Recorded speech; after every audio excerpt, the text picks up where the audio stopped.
하나님의 말씀은 요한복음 3장 22절부터 30절까지 말씀 한 절씩 교독하시고 마지막 절은 합독하시겠습니다. 제가 먼저 읽습니다. 이후에 예수께서 제자들과 유대 땅으로 가서 거기 함께 유하시며 침례를 주시더라. 요한도 살렘 가까운 에논에서 침례를 주니 거기 물들이 많음이라. 사람들이 와서 침례를 받더라. 요한이 아직 옥에 갇히지 아니하였더라. 이에 요한의 제자 중에서 한 유대인으로 더불어 결례에 대하여 변론이 되었더니 저희가 요한에게 와서 가로되 랍비여, 선생님과 함께 요단강 저편에 있던 자 곧 선생님이 증거하시던 자가 침례를 주매 사람이 다 그에게로 가더이다. 요한이 대답하여 가로되 만일 하늘에서 주신 바 아니면 사람이 아무것도 받을 수 없느니라. 나의 말한 바 나는 그리스도가 아니요 그의 앞에 보내심을 받은 자라고 한 것을 증거할 자는 너희니라. 신부를 취하는 자는 신랑이나 서서 신랑의 음성을 듣는 친구가 크게 기뻐하나니 나는 이러한 기쁨이 충만하였노라. 다 같이 그는 흥하여야 하겠고 나는 쇠하여야 하리라 하니라. 아멘. 오늘 말씀의 제목이 30절입니다. 그는 흥하여야 하겠고 나는 쇠하여야 하리라. 지금 이 요한복음을 기록한 사도 요한이 침례 요한의 이야기를 통해서 교회에게 주시는 메시지가 있습니다. 그 메시지라고 하는 것은 하나님의 말씀을 받은 자, 하나님을 증거하는 자의 삶이 어떠한 삶이어야 된다고 하는 것을 지금 말하고 있는 것이죠. 마태복음 3장 5절 7절 말씀, 화면을 보시면 됩니다. 우리 같이 합독합니다. 시작. 이때 예루살렘과 온 유대와 요단강 사방에서 다 그에게 나와 자기들의 죄를 자복하고 요단강에서 그에게 침례를 받더니 요한이 많은 바리새인과 사두개인이 침례 베푸는 데 오는 것을 보고 이르되 독사의 자식들아, 누가 너희를 가르쳐 임박한 진노를 피하라 하더냐. 자, 지금 이 말씀은 당시 유대인들이 메시아가 오시기 전에 엘리야가 올 것이라고 하는 것을 예언을 통해서 알고 있습니다. 그리고 하나님께서 모세에게 말씀하셨고 모세가 또 이스라엘 백성들에게 너희 중에 나와 같은 선지자가 나올 것이라고 한 예언을 기억하고 있는 것이죠. 그래서 지금 이스라엘 백성들은, 유대인들은 지금 계속해서 메시아를 기다리는데 그 메시아가 오기 전에 엘리야의 심정을 가진 엘리야 같은 선지자가 먼저 올 것이라고 하는 것을 알고 기다리고 있는 것입니다. 그런데 마침 침례 요한이 나타나자 그가 자기들이 기다리던 사람인 줄 그렇게 이제 생각을 했던 것이죠. 그래서 여기 보니까 예루살렘과 온 유대와 요단강 사방에서 바리새인들뿐 아니라 사두개인들까지 그 당시에 최고의 종교 지도자들, 또 권세 가진 자들, 영향력이 있는 사람들, 바로 바리새인들이고 사두개인들입니다. 그런데 그런 사두개인과 바리새인들이 침례 요한에게 나와왔어요. 그리고 침례를 받습니다. 그리고 분봉왕 헤롯이 또 침례 요한을 불러서 하나님의 말씀을 듣지요. 그 당시에 그 지역을 다스리는 왕인데, 그러니 이 침례 요한이 얼마나 대단한 사람이냐 하는 것을 알 수 있죠. 그 당시에 대단한 센세이션을 일으켰던 그런 유명한 사람들이었습니다. 그런 침례 요한을 따라다니던 그 제자들이 얼마나 자부심이 대단했을까요? 그런데 갑자기 예수라는 사람이 나타나더니만 또 저 건너편에서 침례를 줍니다. 그러니까 사람들이 다 이제 그쪽으로 몰려가죠. 이게 분위기가 심상치 않아요. 우리 선생님, 우리 침례 요한, 우리 선생님이 더 인기가 높아져야 되는데, 처음엔 인기가 대단했는데, 그런데 슬금슬금 저 예수라는 사람, 뭐 그런 선지자, 그쪽으로 사람들이 많이 몰려가죠. 근데 오늘 본문에 보니까 25절에 이에 요한의 제자 중에서 한 유대인으로 더불어 결례에 대하여 변론이 되었더니 그랬습니다. 여기서 결례에 대하여 변론이 되었다 하는 것은, 결례라고 하는 것은 정결 예식을 말하는 거죠. 지금 이 바리새인들, 이 당시에 그 유대인들은 아주 그 포로 시대를 지난 다음에 아주 철저하게 그런 율법의 의식을 강조했던 아주 그런 시대에 살고 있었던 사람들입니다. 그러니까 예식을 너무나 귀하게 여기고 그 예식을 너무나 중요시 여겨서 그것을 굉장히 따지던 사람들이에요. 근데 지금 변론이 붙었는데 뭐냐면, 야, 너네 선생 침례 요한이 주는 침례가 더 정결한 예식이냐, 아니면 저 예수라는 사람이 주는 침례가 더 정결한 예식이냐 하는, 이제 어느 게 더 우위에 있느냐라고 하는 것을 지금 이렇게 서로 따지고 있는 것이죠. 그랬더니만 이 침례 요한의 제자들이 좀 마음이 상했어요. 그래서 자기 선생에게 찾아와서 이게 묻는 거죠. 선생님, 지금 당신의 인기가 지금 자꾸 떨어지고 있습니다. 이게 어떻게 된 일입니까? 마음이 좀 안 좋아요. 그때에 침례 요한이 말하는 것입니다. 그런 제자들의 불만 섞인 보고를 받고 침례 요한이 그의 제자들에게 대답을 했는데, 그것이 27절부터 30절의 말씀이죠. 그 말씀 속에 바로 성도의 삶의 진수가 들어있는 것입니다. 바로 뭐라고 말씀하죠? 만일 하늘에서 주신 바 아니면 사람이 아무것도 받을 수 없다. 내가 말하지 않았느냐? 나는 그리스도가 아니라고. 그리고 나는 그 앞에 보내심은 받은 자라고 내가 얘기했고, 그걸 증거할 자는 너희다.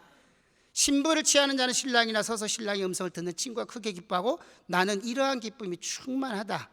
그리고 마지막으로 하는 말이 뭡니까? 그는 흥하여야 하겠고 나는 쇠하여야 하리라, 이렇게 얘기를 합니다.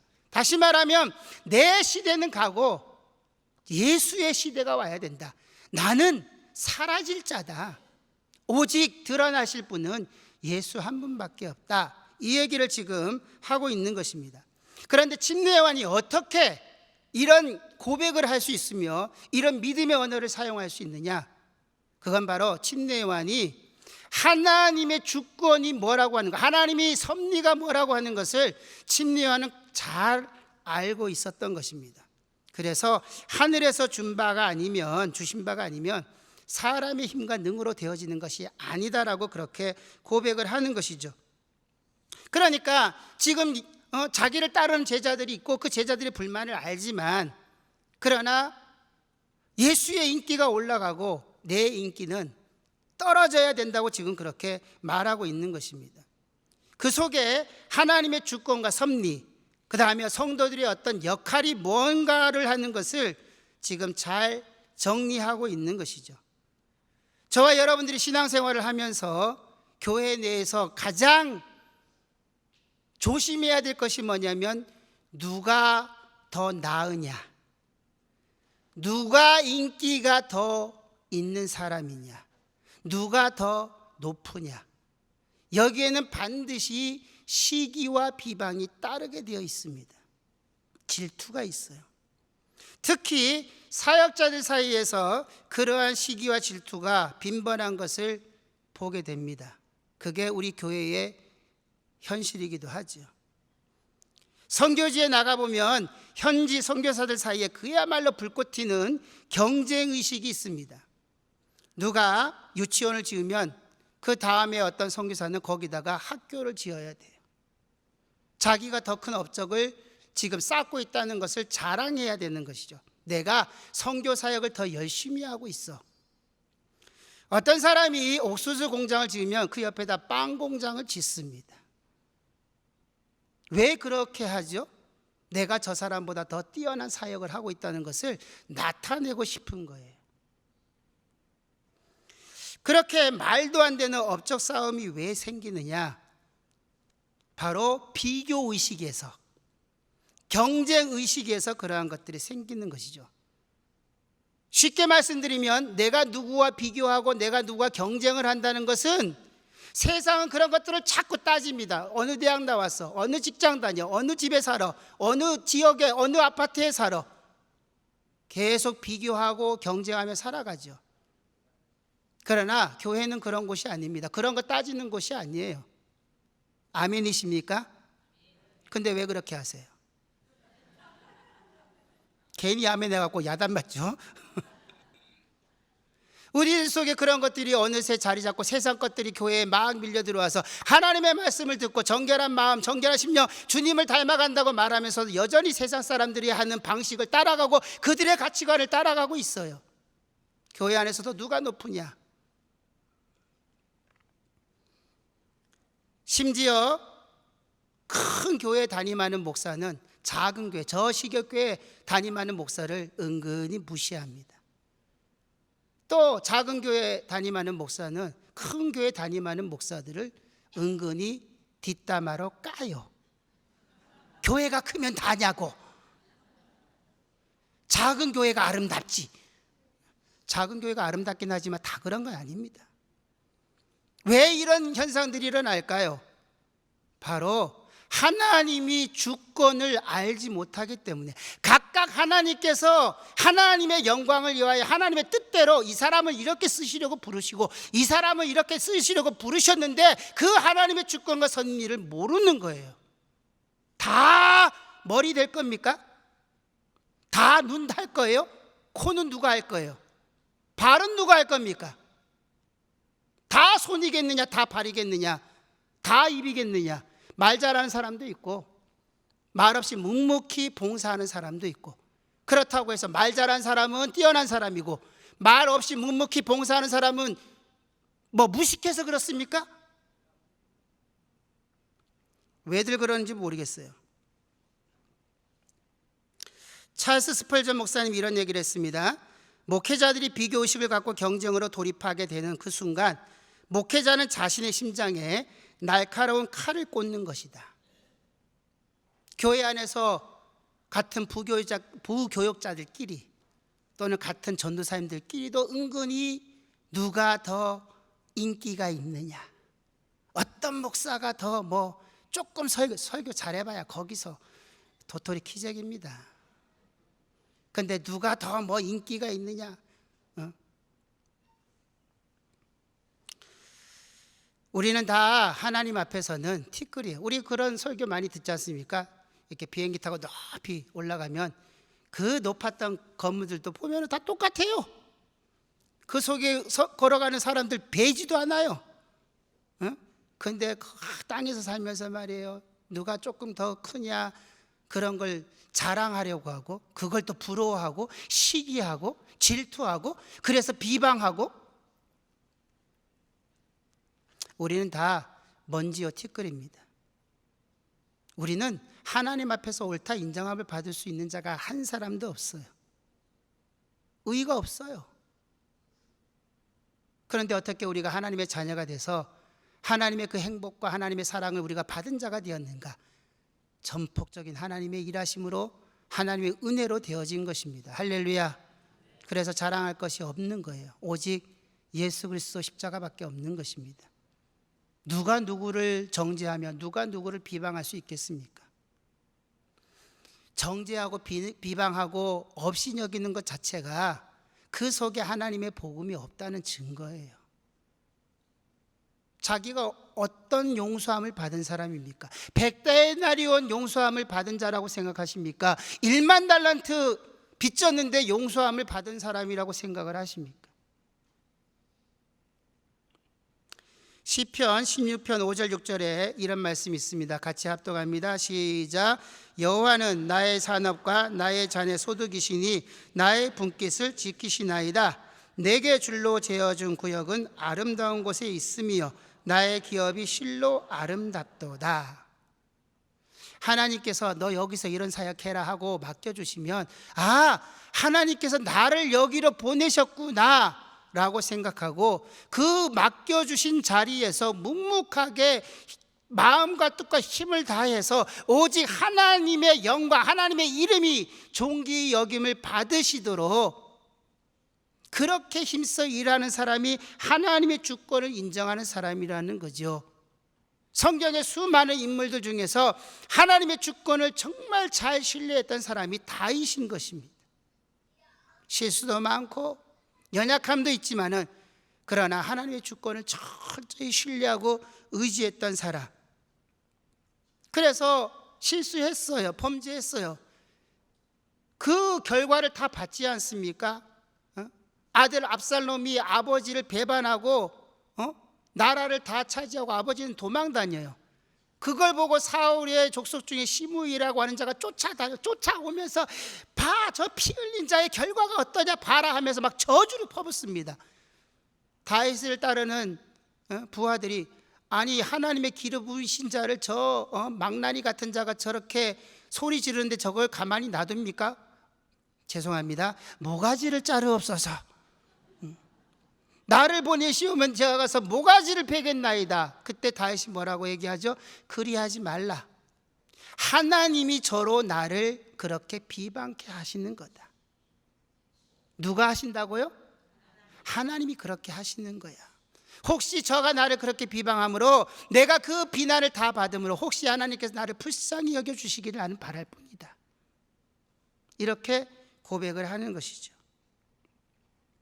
이렇게 하나님의 사람들은 모두 다 자기의 상황과 조건 속에서 하나님의 일하심을 보는 사람들입니다.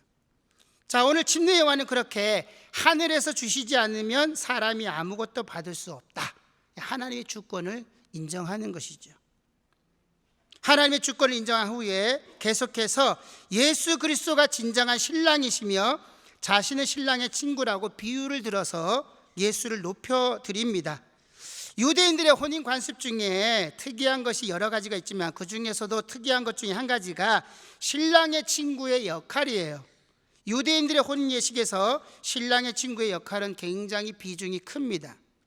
신랑의 친구는 신부를 소개하는 것에서부터 시작해서 결혼식을 주관하고 혼인 예식 날에는 신부의 방 앞에서 불침번을 서요. 어떤 딴 놈이 들어오지 못하도록 잘 지키고 있다가 신랑이 오면 친구요, 내가 자네 신부를 잘 지켰네. 이제 자네 들어가게. 이 역할까지 잘 감당해 주는 것이 바로 신랑의 역할입니다. 그래서 유대인들은 쇼시벤이라 그랬어요. 그 신랑의 친구를 그렇게 칭했죠. 지금 침례 요한은 자신을 그 쇼시벤에 비유하여 예수님을 높이는 것을 증거하고 있습니다. 진짜 주인공은 예수님이지 내가 아니라는 거예요. 그리고는 이어서 그 유명한 말을 하죠. 그는 흥하여야 하겠고 나는 쇠하여야 하리라. 자, 여러분, 예수님께서 흥하신다고 하는 이 말씀이 도대체 어떤 의미일까요? 예수님을 쫓는 사람들이 많아진다는 얘기인가요? 그분의 인기가 막 그냥 하늘 높이 솟아 올라간다는 얘기인가요? 뭘 가지고 예수님의 흥함이라고 표현을 했을까요?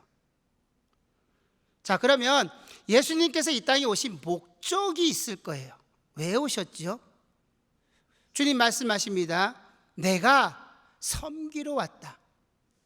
내가 너희들에게 생명을 주려고 내가 죽으러 왔다고 그렇게 말씀하시죠. 하나님께서 그 아들 예수를 이 땅에 보내신 목적을 성취하시는 것이 예수의 흥함이에요. 근데 그 예수의 흥함은 예수가 죽고 십자가에서 죽고 인류를 구속하셔서 살려내는 것, 인류를 살려내시기 위해서 자신이 십자가에서 죽으시는 것, 그래서 아버지의 뜻을 이루시는 것을 가리켜서 예수의 흥함이라고 지금 말씀을 하고 있는 것입니다. 그런데 예수님의 흥함은 침례 요한의 세함을 발판으로 완성이 되는 것이죠. 침례 요한이 자기가 쇠하여지는 모습으로 그 침례 요한의 죽음을 딛고서 예수님이 십자가에서 죽으시는 모습이 예수의 흥함이라고 성경을 그렇게 말씀하고 있어요.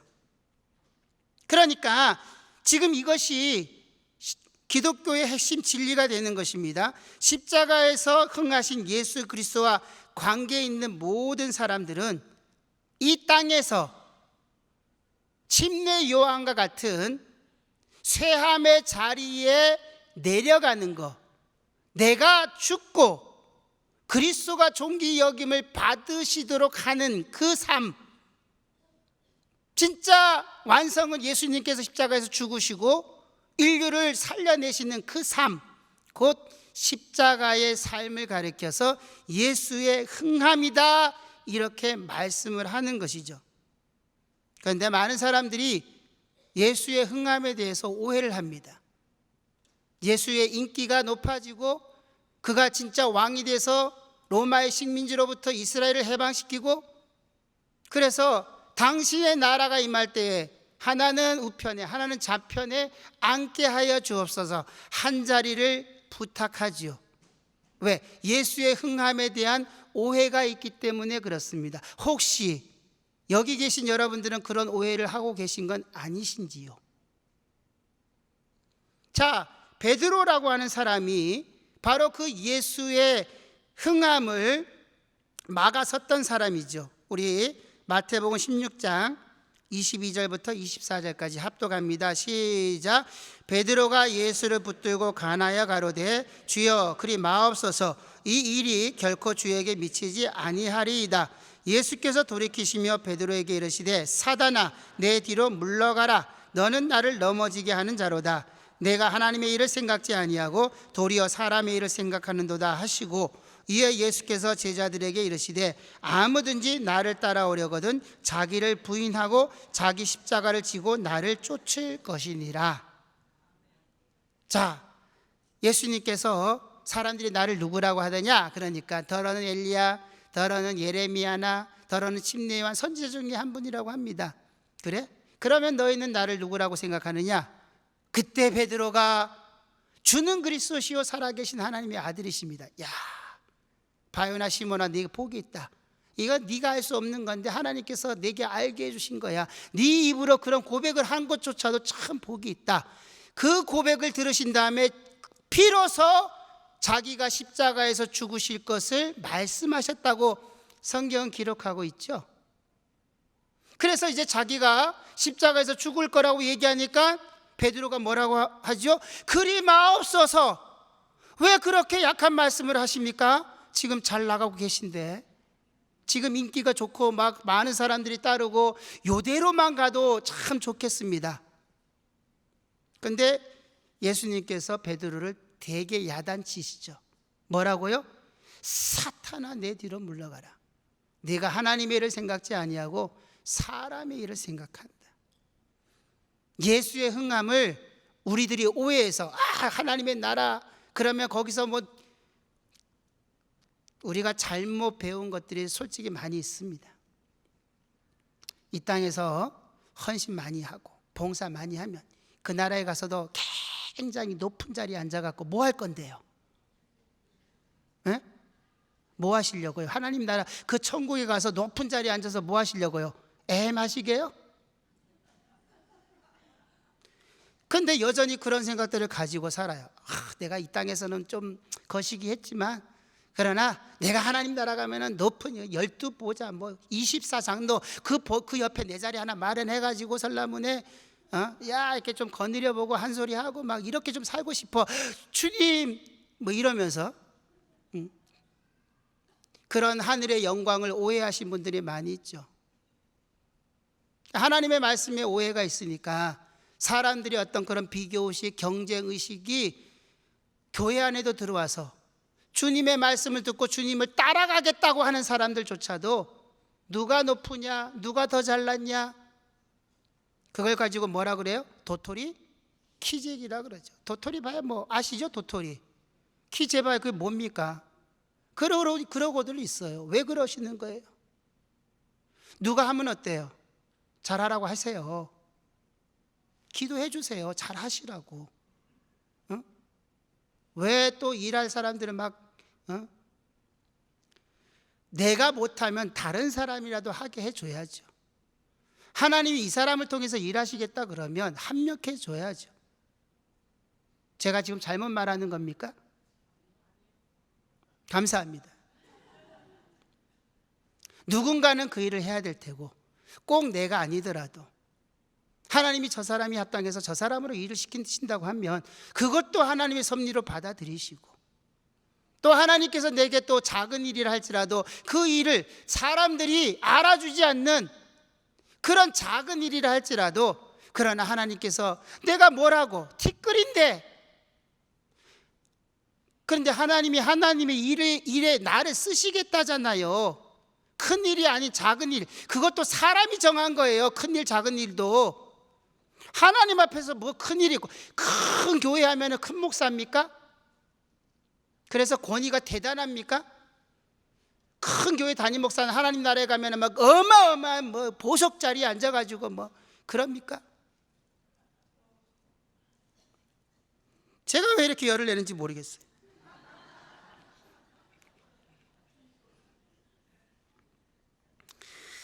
자, 지금 주님께서 우리에게 말씀하시는 거예요. 그거 아니다. 그리스도인들은 그렇게 사는 삶이 아니다. 이렇게 말씀하시는 것이죠. 자, 스데반이라고 하는 사람, 은혜와 능력이 충만했고 지혜와 성령이 충만한 사람이었습니다. 그런데 그가 돌에 맞아 죽어요. 그렇게 하나님의 말씀을 바로 전하다가 유대인들의 시기를 사서 돌에 맞아 죽는 모습, 누가 스데반 되고 싶겠어요? 사도 요한처럼 100살까지 속에 집어넣어도 안 죽었다 그러잖아요. 그런 이적을 좀 내가 좀 누려야 될 텐데 다 그럽니까 그러면? 그렇게 하나님이 쓰시는 사도 요한처럼 쓰시는 사람도 있고, 야고보도 제일 먼저 순교를 당하잖아요. 스데반은 돌에 맞아 죽잖아요. 그러면 스데반의 죽음은 개죽음입니까? 하나님께서 얼마나 기쁘게 보셨어요.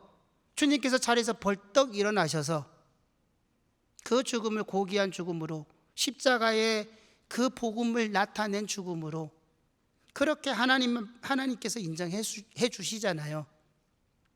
우리의 삶이 하나님께서 내게 스데반과 같은 사역을 맡기신다면 여러분들은 거절할 겁니까? 주님, 그건 팍집사가 해야 됩니다. 제가 왜 스데반 같은 역할을 합니까? 따지실 거예요? 그리고 자기는 뭐예요? 오래 사는 사도 요한처럼. 또 베드로도 싫어. 왜? 거꾸로 십자가 못 박. 그것도 좀 아닌 것 같고. 여러분들 입맛 따라서 하나님이 일을 하시렵니까? 하나님의 주권을 인정하기는 하시는 거예요? 하나님이 일하신다고 믿기는 하세요? 감사합니다. 믿어주셔서. 우리의 믿음이 내 생각과, 하나님 말씀하시잖아요. 내 생각은, 하나님의 생각은 우리 인생들의 생각과 같지 않다는 거예요. 다르다는 거예요. 내 길과 너의 길도 다르다는 거예요. 내가 원하는 삶, 내가 원하는 길이 있어요. 그러나 하나님은 그거 포기하고 내가 내게 보여주는 그 길, 그 삶, 사람마다 다 각각 다르지만, 모양새가 다르고 그릇이 다르고 달란트가 다르고 쓰임새가 다르지만, 그러나 하나님께서 내게 맡겨주시면은 감사함으로 자기의 믿음의 그릇대로 그렇게 쓰임받는 것을, 그걸 희망해야 되지 않겠어요? 그걸 기도해야 되지 않겠습니까? 하나님, 내게 이거 맡겨주셨는데 이거 잘 감당할 수 있도록 내게 지혜와 명철과 영감 주세요. 어떤 사람은 또 이렇게 하나님이 쓰십니다. 어떤 사람은 이렇게 쓰시기도 하고요. 다 하나님의 거룩한 일꾼들입니다. 할렐루야. 사람이 생각해서 뭐 이렇게 하는 거, 그거 아무 소용없습니다. 우리 자신의 죽음으로 예수 그리스도의 성품을 드러내게 됩니다. 그렇게 드러난 예수 그리스도의 성품을 하나님의 영광이라고 불러요. 그렇게 드러난 하나님의 영광을 하나님의 형상이라고도 하고 거룩이라고도 합니다. 그러한 거룩은 하나님과 이웃을 사랑하는 걸로 귀결이 돼요. 그렇게 성도의 삶은 자연스럽게 그리스도 안에서 서로 연합하고 하나됨으로 완성이 되어져 가는 것입니다. 그걸 통칭해서 예배자의 삶이라고 하는 거예요. 주일날 와서 예배 드려서 여기 앉아서 말씀 듣고 순서가 이루어지는 대로 그 순서에 다 참여했다고 해서 그래서 예배자인 것입니까? 여기에 앉아 유대인들이 얼마나 형식을 따졌어요. 침례 요한의 그 침례가 아니면 예수님의 침례가 어느 것이 더 정결한 예식이냐, 그들은 그 의식 그런 거 따졌어요. 그런데 하나님은 뭐라고 말씀하세요? 말씀의 근본, 왜 이 말씀을 지금 하나님께서 우리에게 주시고 있는지 그 정신, 하나님의 말씀의 그 정신을 알으라는 것이죠. 주님의 마음을 좀 헤아려 달라는 거예요. 누가복음 17장 7절부터 10절까지 말씀 합독합니다. 시작. 너희 중에 네게 밭을 갈거나 양을 치거나 하는 종이 있어 밭에서 돌아오면 저더러 곧 와 앉아서 먹으라 할 자가 있느냐? 도리어 저더러 내 먹을 것을 예비하고 띠를 띠고 나의 먹고 마시는 동안에 수종 들고 너는 그 후에 먹고 마시라 하지 않겠느냐? 명한 대로 하였다고 종에게 살해하겠느냐? 이와 같이 너희도 명령받은 것을 행한 후에 이르기를 우리는 무익한 종이라 우리의 하여야 할 일을 한 것뿐이라 할지니라. 여러분들이 생각하기에 여러분들은 무익한 종입니까? 하나님 앞에서 무익한 종이십니까? 나는 잘난 종입니까? 전에 한번 제가 아주 오래전에 그런 질문을 받았어요. 어떤 교회에서 목사를 보통 이제 하나님의 종이라고도 하죠. 근데 이게 좀 참 이상하게 돼서 종은 종이지, 종님, 하나님의 종님이시라고. 종을 무슨 님이라고 붙여가지고, 응? 그래서 하나님의 종인데, 하나님이 쓰시는 종인데, 목사인데 하나님의 종 이러니까 좀 미안했던가 보죠. 그래서 하나님의 종님 이랬다는 거예요. 그렇게 실제로 쓰신 분들도 많이 있어요. 굉장히 어리석죠. 종이면 종이지 왜 종님이에요? 여러분들은 종입니까? 종님이십니까? 말은 또 다 잘해요. 자, 여기서 뭐라고 얘기하죠? 나는 무익한 종입니다. 밖에서 열심히 일했어. 또 들어와가지고 주인이 먹을 상을 다 차렸어. 옆에서 주인이 식사하는 동안 옆에서 수종 들고 물 갖고 와 그러면 물 갖고 오고 뭐 반찬 갖고 와 그러면 반찬 갖고 다 했어요. 그래서 잘했다고 살해하겠느냐? 이 땅에서 우리가 하나님의 무익한 종으로 일을 하고 나서 우리가 어떤 칭찬을 받을 것, 어떤 사례를 우리가 받을 것을 생각하느냐? 종이 주인의 명한 대로 다 했다고 해서 종에게 살해하겠느냐? 여러분들이 열심히 봉사하고 헌신하고 수고 많이 하셨어요. 그런데 그렇게 하고 나서 뭘 기대해요? 하나님이 따따블로 갚아주실 거야. 그렇죠? 지금은 그렇게 하지 않지만 얼마 전만 해도 헌신 많이 하시고 내가 이렇게 하면 헌신하면 하나님이 기억하셨다가 따따따따블로 갚아주실 거라고. 그래서 심으시라고. 우리 교역자들이 잘못한 게 많습니다. 설령 위에서 그렇게 쪼아대도 하면 안 되었던 것이었는데 돈 받으러 다녔어요. 헌신은 진짜 순전한 마음으로 헌신을 하게 정말 하나님 앞에 즐거운 마음을 기쁜 마음으로 하도록 그렇게 잘 정말 그렇게 했어야 되는데 하기 싫은데도 해. 선교 목양사가 안 하면 누가 해? 장로님 이 정도는 하셔야죠. 이러면서 거의 협박을 해가면서 뜯어내가지고 어느 예배당에 헌신헌금이 얼마 나왔다고. 그래서 영광은 누가 받아요? 지가 받네? 지는 하나도 안 해놓고. 그리고 인정받아서 좋은 예배당에 또 배정받아가지고 목에 힘주고 다닙니다. 목 부러집니다. 이제는 그렇게 하지 않아서 감사해요. 그런데 아직도 우리 안에 그런 잔재가 좀 남아있는 것은 아닙니까? 여전히 내가 하나님 앞에 이걸 드렸으니 그 다음에는 뭐예요? 가만히 한 10년 지나면 따따블로 갚아주실래나? 언제 하나님이 누르고 흔들어 넘치도록 하여 내게 안겨주실까? 이거는 순전한 마음으로 하나님을 사랑해서 한 겁니까? 아니면 자기 욕심을 따라서 한 겁니까? 그렇죠. 그거는 자기 욕심을 따라서 어떤 대가를 바라고 했다고 한다면 그거는 하나님의 은혜에 감사해서 한 것이 아닌 거죠. 결국 자기 자신을 위해서 한 것입니다. 하나님을 위해서 한 것이 아니란 말이에요. 그래서 우리가 생각을 고쳐 먹어야 됩니다. 이 땅에서 집 팔아서 헌신했다고 칩시다. 그러면서도 우리는 뭐라고 고백해야 됩니까? 하나님, 나를 구원해 주신 것 너무 감사해서 제가 이것밖에 드릴 것이 없네요. 목숨이라도 내놓으라시면 내놓을 판인데,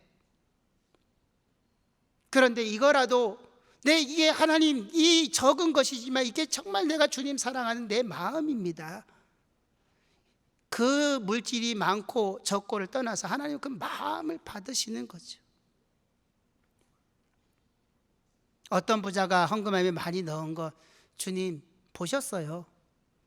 어떤 과부가 생활비 그 2랩돈 넣은 거 보시고 말씀하십니다. 이 여인이, 이 과부가 저 부자보다 많이 했다. 뭘 보신 거예요? 하나님을 사랑하는 그 마음을 보신 거죠.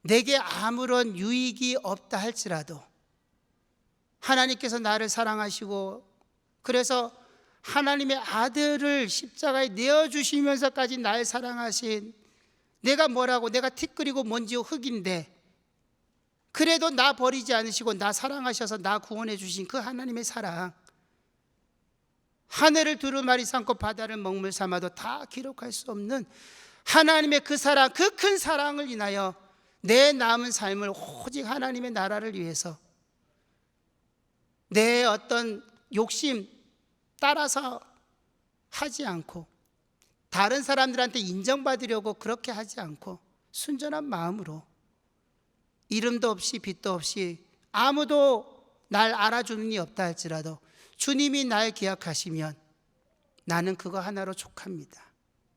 이런 마음 가지고 살아내시는 저와 여러분들 되기를 예수님의 이름으로 축원합니다.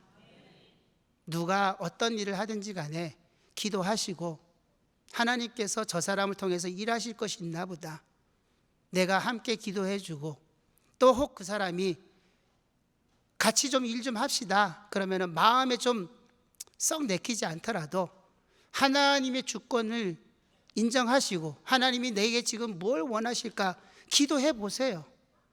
여러분들의 감정 따라서 막 그렇게 하지 마시고, 그리고 하나님이 이거라도 하라 하시면, 하나님 내가 정말 순전한 마음으로 주의 몸된 교회를 위해서, 우리 사랑하는 성도들, 우리 개혁 성도들을 위해서 내가 나라도 쓰시겠습니까?